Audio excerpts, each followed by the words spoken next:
Salatullah, salamullah. Assalamualaikum Buya. Izin bertanya Buya. Saya baru saja melihat ceramah salah satu penceramah yang menceritakan tentang kisah suami istri, di mana sang istri dipukul suaminya, namun sang istri menutupinya pada orang tuanya, hingga membuat suami tersebut luluh dengan sang istri karena telah menutupi aibnya. Yang ingin saya tanyakan Buya, apakah jika kita mengalami KDRT kita harus diam saja dan tidak cerita pada siapapun Buya? Apakah KDRT itu termasuk aib pasangan yang wajib kita tutupi Buya? Karena di Indonesia banyak juga yang menutupi kasus KDRT, akan tetapi pasangannya semakin menjadi-jadi menyiksanya. Mohon penjelasannya Buya. Terlepas dari ceramah si A, si B, si C, kami tidak membahas tentang ceramahnya seseorang. Kami akan fokus kepada pertanyaan, gimana menyikapi kalau ada orang melakukan kekerasan dalam rumah tangga. Kami sampaikan kepada kaum pria semuanya, laki-laki hebat itu tidak akan memukul istrinya, biarpun sang istri layak dipukul. Laki-laki hebat tidak akan memukul istrinya biarpun layak dipukul. Jangan dikit-dikit main pukul dan sebagainya. Kemudian ini yang pertama. Yang kedua, jika ternyata terjadi sesuatu dalam rumah tangga, termasuk misalnya istri dipukul oleh suami, atau mungkin seorang suami mendapatkan perlakuan yang tidak wajar dari istri, caci maki dan seterusnya, maka wanita mulia jangan suka caci maki ya. Seandainya ini berandai-andai ada wanita yang mencaci maki suaminya, atau seorang istri dipukul oleh suaminya, dipukul. Memang laki-laki ini keluar daripada laki-laki mulia tadi. Tapi kita bagaimana seorang wanita yang mendapatkan perlakuan kasar, kekerasan dalam rumah tangga, apa yang hendaknya dilakukan? Apakah tidak boleh cerita kepada ibundanya, ayahandanya? Oh, ntar dulu. Ini permasalahannya, menyelesaikan masalah. Rumah tangga Anda sudah Anda bangun karena Allah. Kalau ada masalah, memang rumah tangga kita, rumah tangga manusia yang punya hawa nafsu. Sesaat istri marah, suami marah, dan seterusnya. Sesaat marah kan tidak terkontrol, ada yang terkontrol. Maka harus berusaha kita mencari solusi dong. Adapun kepada siapa kita mengadulah, ini loh yang perlu kita pertimbangkan. Apakah tidak boleh cerita kepada ibunda? Bisa jadi jawabannya tidak boleh. Karena apa? Mungkin ayahanda, ibunda Anda, wahai wanita solehah, bukan orang bijak. Dan kami sampaikan kepada siapapun yang punya masalah dalam rumah tangga, apakah terjadi kekerasan? Jangan mudah menceritakan kepada orang tua. Artinya harus kita timbang-timbang dulu. Karena apa? Belum tentu orang tuanya bijak. Karena bisa jadi kalau orang tua tidak bijak itu, malah menyikapi dengan sesuatu yang tidak nyaman sehingga mungkin melabrak suaminya. Sehingga yang semula rumah tangga itu mudah untuk diakurkan kembali, dipertemukan kembali. Akan tapi suami yang sudah punya masalah tadi dengan sifat yang tidak baik, akan dihantam lagi, akan menjadi keras. Karena bahkan mungkin menjadi kikuk untuk damai karena ini mertuanya. Karena ada seorang wanita, bukan wanita saja, itu mudah curhat kemana-mana. Sehingga curhatnya hanya sekedar pelampiasan, bukan cari solusi. Kalau ingin bercerita kepada orang tua juga sah kalau memang orang tuanya bijak. Mungkin dia seorang yang bijak, alim, bisa menyelesaikan masalah, bisa ngadu. Ngadunya pun adalah harus sesuai dong, tidak melebih-lebihkan, kan begitu. Jadi sah, artinya bukan harga mati tidak boleh harga mati. Oh enggak, bisa saja boleh, bisa saja tidak boleh. Maksudnya dilihat dulu.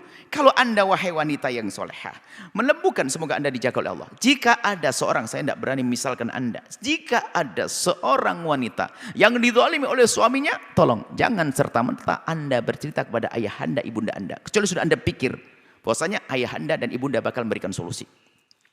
Kalau ternyata ibunda Anda, ayahanda tidak akan bisa memberikan solusi, jangan diberitahu dulu. Anda cari solusi melalui yang lainnya. Kenapa? Anda jangan meninggalkan kegelisahan di hati ibunda dan ayahanda Anda. Pun beliau tidak bisa menyelesaikan masalah. Bisa jadi yang ada adalah amarahnya kepada menantunya. Sehingga sikap marahnya menjadikan menantu semakin jauh. Nah ini, Anda jangan mudah cerita kepada ibunda Anda. Sama Anda seorang laki-laki pun juga demikian. Kalau mendapatkan perlakuan yang tidak baik dari istri, jangan serta-merta mudah cerita kepada orang tua Anda. Yang dikhawatirkan kenapa? Anda itu anak tercinta bagi ibunda Anda, ayahanda Anda. Kalau Anda mengadu kepada ayahanda Anda, ibunda Anda sebagai anak tercintanya, maka terasa sakit ibunda Anda, maka yang ada adalah marah dengan menantunya. Reaksi negatif menjadikan menantu canggung di rumah itu menjadi tidak enak semuanya. Maka ada waktunya bagaimana kita menyampaikannya. Kalau ternyata orang tua adalah tidak bijak, maka kita bisa mendatangkan seorang ulama, tanya kepada orang yang mengerti gimana solusinya. Bermacam-macam cara, ini yang harus kita sampaikan. Artinya tidak harus begitu, tidak boleh diceritakan. Oh enggak begitu dong. Kalau memang di rumah ada kekerasan, seorang istri, bukan istri saja, kadang-kadang suami juga ada yang dizalimi. Tadi contohnya istri bisa saja, kalau di rumah terjadi kekerasan, segera cari solusi. Tapi tidak serta-merta orang tua kita. Maka jika ada seseorang menyembunyikan permasalahan kepada orang tuanya, ini bukan berarti dia ingin terus dalam ketersiksaan. Oh enggak, mungkin dia cari waktu. Dan mohon maaf dalam menyikapi omongan seseorang. Makanya kami tidak mengontari ceramah ABC. Cuman begini loh ya, artinya dalam irama nasihat itu kita harus lihat sebagai nasihat. Mohon maaf, suatu ketika kami menyampaikan, tolonglah jadi orang yang tabah, sabar, mudah memaafkan. Berapa kali kami sering menyebutkan, kalau ada orang berbuat zalim kepadamu, menyakitimu, memfitnah, mungkin juga, bahkan saya hadirkan dalam panjatan doa, mintalah kepada Allah, Allah berikan segala kebaikan dan sebagainya. Itu bukan berarti kita membiarkan kezaliman ada pada saya, tidak. Saya ingin menghilangkan dengki, dendam pada diri saya. Adapun masalah nanti proses penyelesaiannya, ini babnya beda. Makanya mohon maaf, ini kadang-kadang kita tuh gampang menyikapi ceramah seseorang atau mungkin komentar, mudah berkomentar yang negatif. Sebentar, saya makan, mohon maaf, jangan dihubungkan dengan ceramah seseorang. Kami akan sampaikan. Kalau Anda memotong ceramah kami tentang melatih kesabaran hati, kalau ada orang berbuat zalim kepadamu, maafkan dia, kasih hadiah dan sebagainya. Jangan sampai ada komentar, wah ini berarti ini membiarkan, melestarikan kezaliman dong ini Buya Yahya. Oh bukan begitu, saya mengajari kalian betul. Sisi lain jangan berbuat zalim dong, kan begitu. Jadi kalau dipotong-potong akan menjadi masalah. Saya tidak ngerti terlepas dari ceramah siapapun, enggak. Mohon maaf seperti itu. Jadi mohonlah, ayo. Kita tuh ingin nyata di masyarakat itu ada, di saat ada musibah menimpa kita, yuk kita tingkatkan kesabaran. Di saat kita harus melakukan satu reaksi, tentunya dengan cara yang manis, tujuannya itu ada, bukan hanya sekedar rame saja. Kita tidak ingin menjadikan ibunda kita berperang dengan istri kita. Bukan. Kita bukan menjadikan ayah Anda saya marah dengan istri saya. Tidak. Kalau saya ngadu kepada ayah saya dalam irama untuk solusi. Nah kalau semua mudah diceritakan kan marah.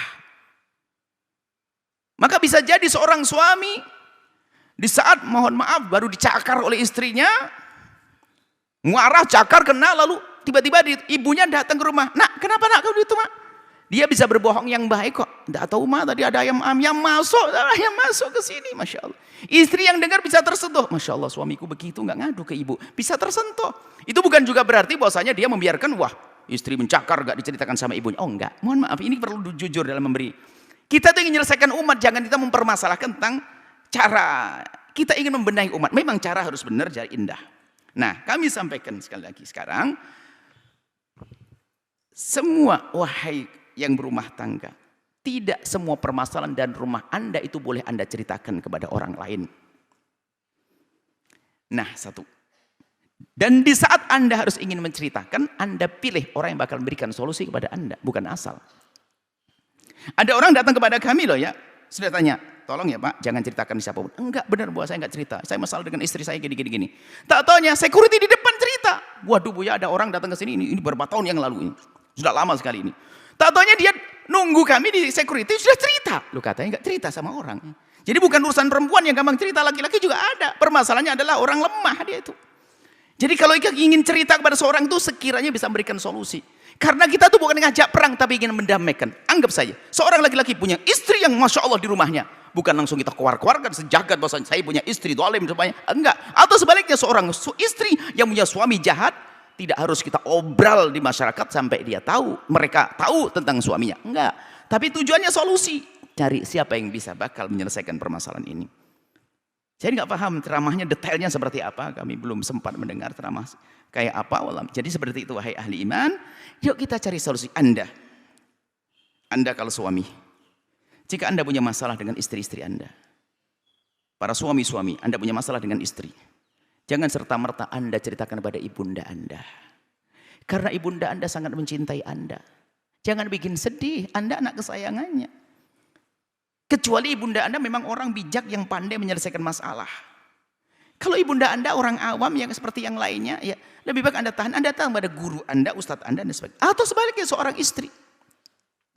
Maka tadi kisahnya apa? Seorang istri dipukul sama suaminya, kemudian apa?